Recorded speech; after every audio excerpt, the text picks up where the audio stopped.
네, 이번 시간에는 커머스 관리자에서 광고하기를 한번 살펴볼게요. 커머스 관리자를 먼저 이제 이해를 해볼 필요가 있는데, 페이스북하고 인스타그램에서 물건을 등록하고 이런 걸 관리할 수 있는 기능을 커머스 관리자라고 하죠. 메타 비즈니스 스위트에서 모든 도구를 눌러서 밑에 제품 및 서비스 판매에서 커머스를 누르면 별도의 커머스 관리자로 이렇게 이동이 됩니다. 여기서부터 이제 관리를 할 수가 있는 건데요. 이 카탈로그라는 게 있어요. 카탈로그, 뭐 샵, 홍보, 광고, 인사이트, 알림 리스트 이런 게 있죠. 이 카탈로그는 이커머스, 제품 보통 그런 걸 이커머스라고 하죠. 뭐 여행이나 호텔 항공편 같은 거요. 그다음에 부동산, 자동차 이런 것들을 거래할 수가 있습니다. 카탈로그 추가를 해서 항목을 생성할 수 있고요. 콘텐츠를 만드는 것처럼 제품이나 서비스를 직접 등록할 수 있어요. 자, 커머스 관리자에서는 그 카탈로그에 제품을 추가하는 방법이 이렇게 나눌 수가 있는데, 수동이 있고 데이터 피드가 있고 파트너 플랫폼을 통해서도 할 수 있고 픽셀이나 배치 API를 통해서도 할 수가 있어요. 수동은 보통 50개 미만인 경우에 이게 뭐 간단하게 하나씩 입력하는 거예요. 예를 들어 제품이 한 10개 정도 있다 그러면 수동으로 하는 게 훨씬 더 편합니다. 자, 그 다음에 난이도는 뭐 아무래도 좀 번거롭긴 하겠죠. 데이터 피드가 있는데 스프레드 시트나 XML 파일 같은 걸 통해서 일괄적으로 업로드하는 거예요. 파일을 한 번에 업로드하거나 예약된 시간에 업로드하거나, 그렇죠. 이거는 거의 변화가 없거나 고정돼 있고 새로 한두 개씩 추가되는 경우에 쓴다면, 이거는 이제 변동이 어느 정도 있을 때 쓸 수 있죠. 데이터를 파일 형태로 업로드하니까 편하겠죠. 파트너 플랫폼은 별도의 쇼핑몰이 있고 거기서 연동해서 이쪽으로 제품을 수급할 때 그때 필요하겠죠. 파트너 플랫폼에서 제품을 관리하면 이쪽으로 자동으로 연동이 되기 때문에 매우 수월하죠. 가장 일반적이죠. 그 다음에 픽셀이 있는데 통합된 파트너 플랫폼을 통해서 자동으로 이렇게 수급을 해오는 겁니다. 이거는 이제 제품만 등록할 수 있고 픽셀을 통해서 자동으로 제품이 업로드 되죠. 커머스 관리자에서 자동으로 동기화 되기 때문에 훨씬 수월합니다. 그 다음에 배치 API라는 게 있어요. 개발자가 단일 그 HTTP 요청해서 여러 제품을 추가하거나 업데이트 또는 삭제할 수 있는 거예요. 물품이 수십만 개고 굉장히 많아서 이걸 활용하는 대규모 비즈니스에 적합하다고 할 수 있습니다. 네, 이 커머스, 숍이라고도 하는데, 커머스는 쇼핑몰 계정을 연동해서 보이는 거죠. 그래서 보이면 이제 숍을 선택을 해서, 커머스 관리자에서 숍을 선택해서 숍에 이렇게 등록을 하고요. 판매 채널을 등록을 했어요. 그럼 이제 페이스북이나 인스타그램에서 이런 식으로 이제 노출이 됩니다. 이렇게 해서 커머스, 이렇게 제품 보기 이런 식으로 해서 이런 식으로 쇼핑몰에 이렇게 들어가요. 컬렉션이라고 하는 건 그 안에 하위 카테고리들을 따로 구분하는 걸 컬렉션이라고 합니다. 네, 그렇게 해서 관리할 수가 있고, 커머스 관리자에서도 직접 광고를 할 수가 있어요. 커머스 관리자에 보면 홍보와 광고가 있죠. 여기서 광고를 누르면 트래픽 광고하고 그다음에 어드밴티지 카탈로그 광고 두 가지가 나타나요. 이렇게 선택을 해서 눌러서 광고 만들기를 클릭하면 여기서부터 우리 그 캠페인 설정해서 광고 세트하고 광고 만드는 요 방식 그대로 만들 수가 있어요. 차이가 있다면 광고 소재를 만들 때 이 카탈로그에서 끌고 온다는 뜻이겠죠. 네, 요렇게도 방법이 있습니다. 네. 또 이제 전체를 다 보면 홍보도 광고의 방법 중에 하나인데, 할인 쿠폰 같은 것들을 이렇게 나눠줄 수 있는 방식으로 그렇게 이제 링크를 유도해서 구매와 연동시킬 수 있고요. 광고는 아까 보셨던 트래픽 광고와 어드밴티지 카탈로그 광고예요. 다이내믹 광고라고 옛날 명칭도 알아두셔야 된다고 말씀드렸고요. 이건 카탈로그에 등록된 제품을 사용자의 관심이나 구매 내역, 메타에서 취한 행동 등에 따라서 자동으로 노출시키는 거고요. 메타 픽셀이나 SDK에 연결해야 연동할 수 있습니다. 네. 쿠폰은 여기 이렇게 해서 쿠폰이 이렇게 지급이 되니까 구매하십시오 이렇게 안내가 되는 거죠. 자, 메타 어드밴티지 카탈로그 광고, 이전 명칭은 다이나믹 광고 또는 다이나믹 캠페인 이렇게 기출이 되기도 하는데, 메타 어드밴티지 카탈로그 광고, 이건 관심사나 의도, 행동을 기반으로 사람들한테 관련 제품을 자동으로 추천해주는 그런 광고예요. 관심을 보이는 사용자가 발견이 되면 해당 고객에 대한 맞춤 정보가 자동으로 표시되는 광고고요. 페이스북이나 인스타그램, 어디언스 네트워크, 이게 이제 메타와 연결되어 있는 메타의 광고 시스템을 통해서 광고를 수급받는 그런 미디어들이죠. 여기 이제 단일 이미지 광고, 슬라이드 광고, 컬렉션 광고가 이렇게 동일하게 표시되는 그런 방식을 말합니다. 메타 어드밴티지 광고에 광고를 하기 위해서는 이제 먼저 이 카탈로그에 제품이 등록이 되어 있어야 합니다. 메타 어드밴티지 카탈로그 광고의 장점이라고 하면 먼저 맞춤화가 가능하죠. 관련성 있는 제품을 노출시킬 수 있고 상시 게재가 가능한 거예요. 개별적으로 광고 소재를 넣었다 뺐다 하지 않아도 우리 컨텐츠물 그대로 광고를 하듯이 그냥 그 안에 있고 광고가 끝나도 남아있고 그런 거죠. 리타게팅이 가능해요. 웹사이트를 해서 제품을 본 사람들을 대상으로 또는 장바구니에 넣은 사람들을 대상으로 계속 광고를 할 수가 있죠. 신규 고객을 확보할 때도 유리하겠죠. 웹사이트나 앱을 방문하지 않았다고 해도 이 메타의 대규모의 어떤 그 크롤링을 통해서 유사 타겟을 발굴해낼 수 있고, 사람들이 이제 재방문해서 원래 있는 이 재고 목록 사이에서 제품을, 예를 들어 유사한 카테고리가 있잖아요. 뭐 지갑이 필요하다 그러면 여러 지갑을 살펴보는 과정에서 우리 것도 살짝 노출시킬 수 있는 거죠. 조금 어려울 수는 있는데 요 메타 픽셀하고 SDK 요거 광고 최적화할 때 기본적으로 사용하는 픽셀하고 앱 표준 이벤트 꼭 기억하셔야 될 것만 제가 한 장에 담아왔어요. 이건 실제 잘 되는 문제 중에 하나니까 꼭 기억하셔야 됩니다.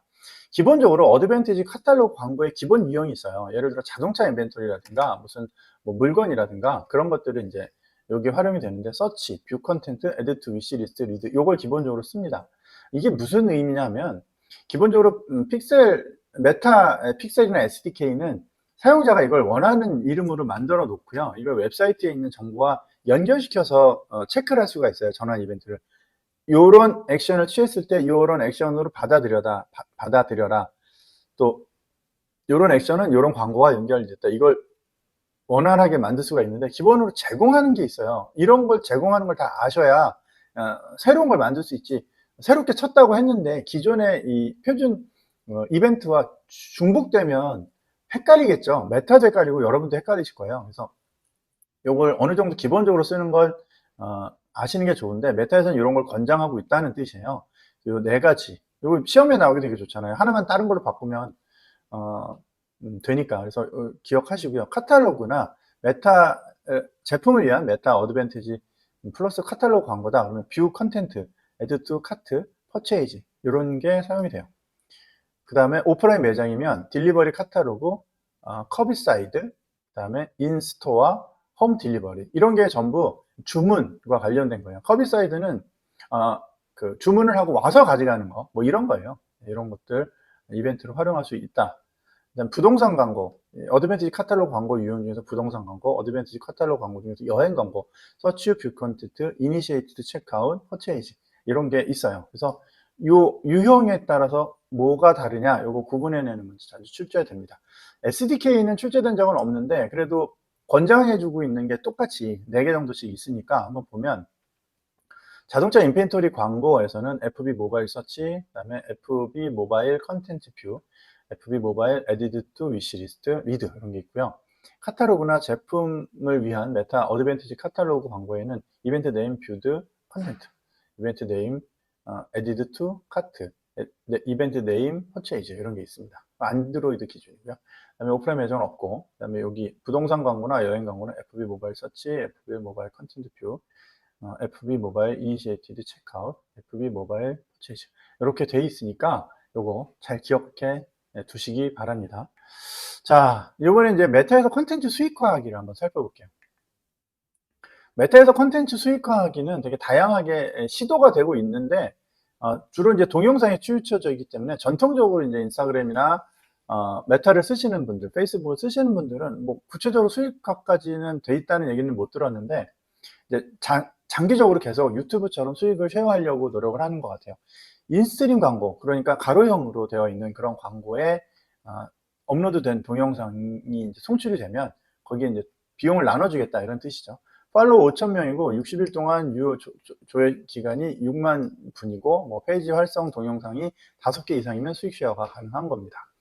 라이브용 인스트림 광고도 쉐어가 가능한데 요거는 이제 팔로워가 10,000명 이상, 그다음에 라이브 방송 조회수가 6만 분 이상, 그다음에 최근 60일간 유효 조회 시간이 60만 분 이상, 3개 이상의 이전 라이브 방송을 포함해서 페이지 활성 동영상이 5개 이상일 경우에 이제 비용을 이제 쉐어할 수 있고요.